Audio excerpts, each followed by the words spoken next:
Empezamos entonces con la mesa de conversación sobre la reforma constitucional. Ya estaba un poco andando con Cecilia Blume y don Alberto Borea. Muy buenas noches a ambos y gracias por estar con nosotros en el programa. Gracias a ti. Bien, bueno, don Alberto, usted ha presentado una iniciativa de reforma constitucional, es una propuesta ciudadana. Cuéntenos un poco cuál es cómo está conformada la iniciativa, cuáles las razones antes de entrar a los objetivos, si quiere. Bueno, el proyecto no es mío, es un proyecto colectivo presentado, digamos, por más de 115.000 firmas, de las cuales cuando se llega a contar 60.000 conforme establecen las normas, se deja de contar y en consecuencia sigue su camino hacia el Congreso. Nosotros creemos que en el Perú no hay un sistema constitucional firme, que hay una arena movediza en ese tema generada precisamente porque el texto de 1993 fue consecuencia directa de un golpe de Estado.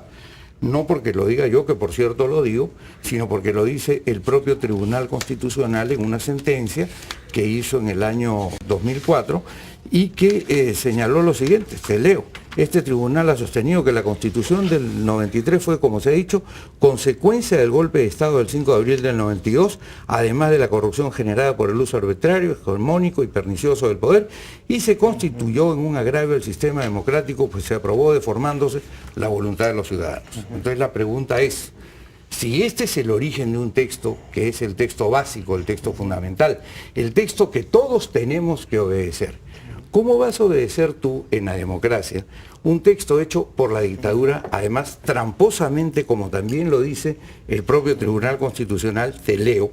En este contexto, si se considera la intervención coercitiva de la cúpula militar gobernante, la falta de personeros en la mesa de votación, la adulteración de las actas electorales y la manipulación del sistema informático, hechos que fueron denunciados por los partidos de oposición en los medios de comunicación social, resulta bastante dudoso el resultado del referéndum del 93, ¿ya?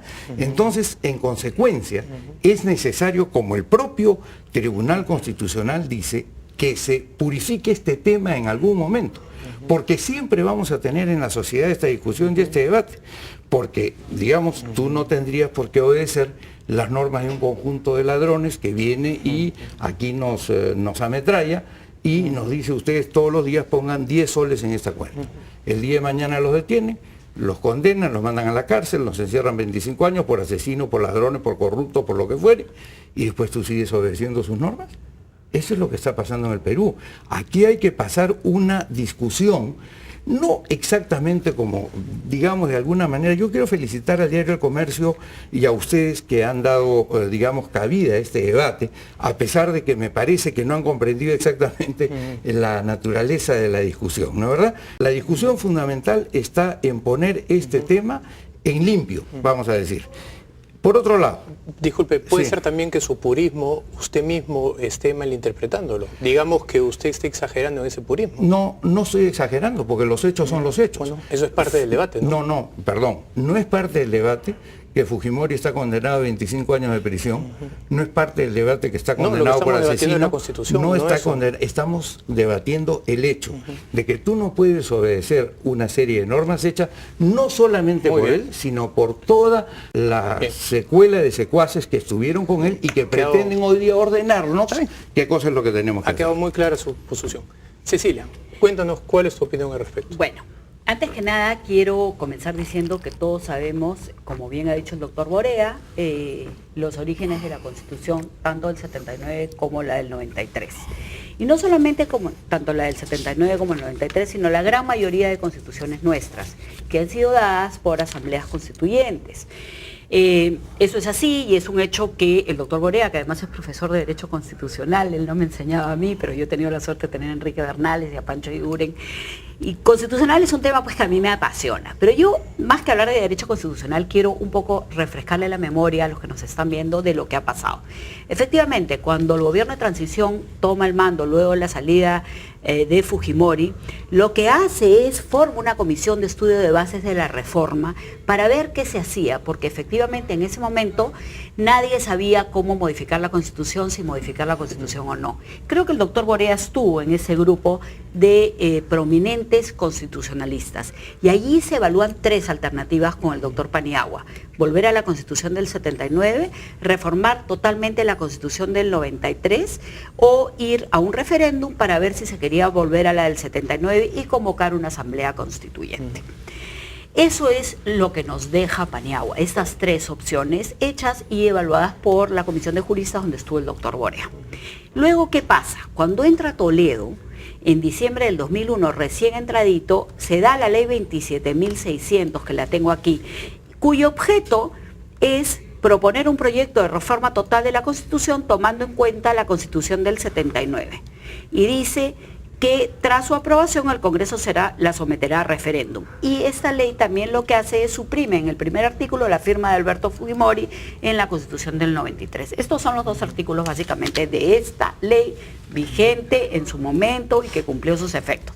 Pero ¿qué es lo que sucede? El Congreso de la República comienza a discutir cómo hacer esto y Henry Pease es el que se encarga de todo esto. Y lo que se hace es distintos grupos de trabajo. A mí me tocó participar en el grupo de trabajo de reforma del capítulo económico.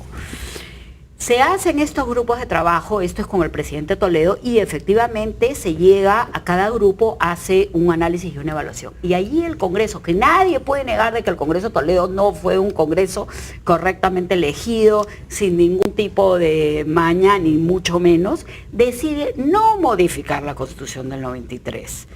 Del 93 y no volver a la Constitución 79 y decide agregar ciertas cosas a la Constitución, como es el tema de todo lo que es el tema de descentralización, el voto a los militares y policías, el cierre de la cédula viva, etcétera, etcétera. De ahí viene el gobierno de Alan García, trabaja con toda la Constitución también, y ahora viene el gobierno del presidente Humala, que ya casi 1 año y medio trabaja con la Constitución como está. ¿Por qué? Porque realmente esta Constitución permite que desde Paniagua, Toledo, García y ahora Humala trabajen en ella y la adecúen a las políticas públicas que se llevan adelante.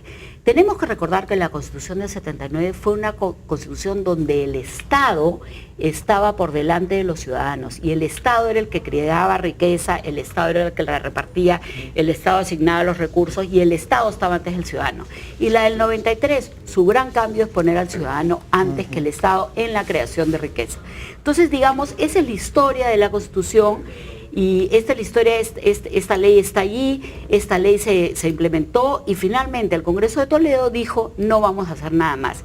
Y en realidad en ese momento yo creo que es muy poca la voluntad constituyente que existe, tan es así que los parlamentarios luego de la presentación de la iniciativa que ha presentado el doctor Borea han dicho realmente que lo tienen que debatir porque es legal y es obligatorio debatirlo, pero que no creen que se vaya, como él está pidiendo, a la reforma total de la Constitución. Muy bien. Doctor Borea, en el año 78, cuando se llama a la Asamblea Constituyente para debatir la Constitución del 77, para debatir la Constitución del 78 que se promulga en el 79 y se pone en efecto en el 80, esta Constitución nace de una dictadura que ya tenía 11 años, que caminaba incluso sin Constitución. No, fíjate. ¿Puedo leer un documento? Leer, sí. No, claro. El decreto ley 21949 en el artículo 2 dice: la Asamblea Constituyente tendrá como exclusiva finalidad la dación de la nueva Constitución Política del Estado, la que contendrá esencialmente, entre otras, las disposiciones que institucionalicen las transformaciones estructurales que viene llevando a cabo el gobierno revolucionario de la Fuerza Armada, gobierno que en 1968, cuando se instaura, desecha la Constitución.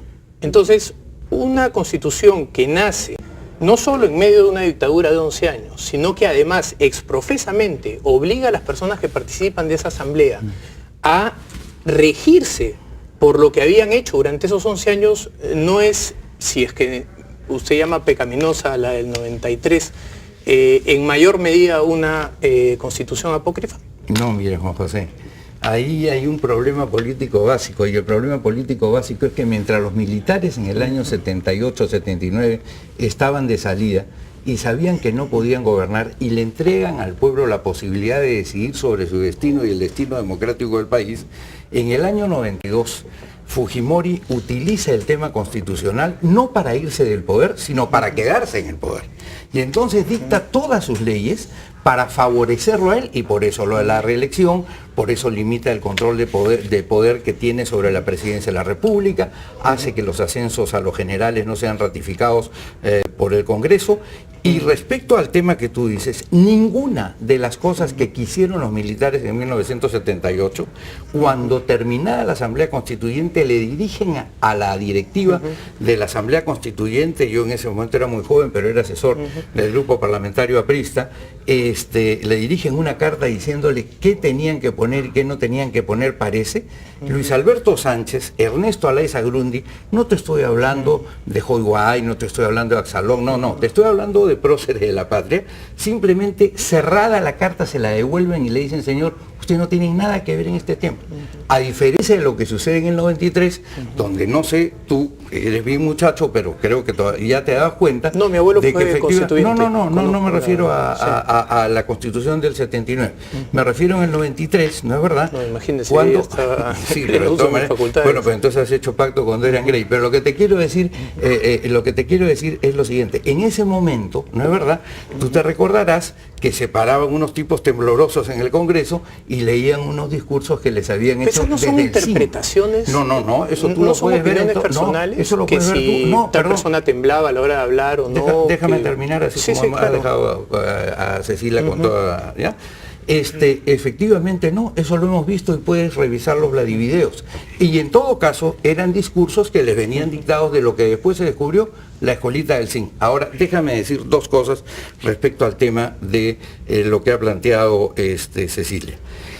Valentín Paniagua efectivamente propone una comisión de estudio. La primera solución que propone la comisión de estudio es el retorno a la Constitución del 79 y las reformas que sobre eso había que hacer.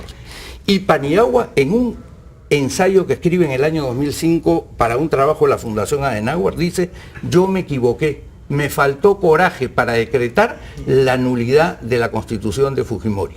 Eso lo dice con toda claridad. En consecuencia... Pero eso, ¿por qué es una guía maestra para definir si hoy día debemos cambiar nuestra Constitución? Perdón. Lo que es un rechazo de una invocación, de un argumento de autoridad que está haciendo Cecilia. Pero adicionalmente... Tengo que pedir una pausa. Regresamos después de una breve pausa. Esto está bastante caliente. Vamos a hacer una pausa y regresamos. Scotiabank. Descubre lo que puedes lograr.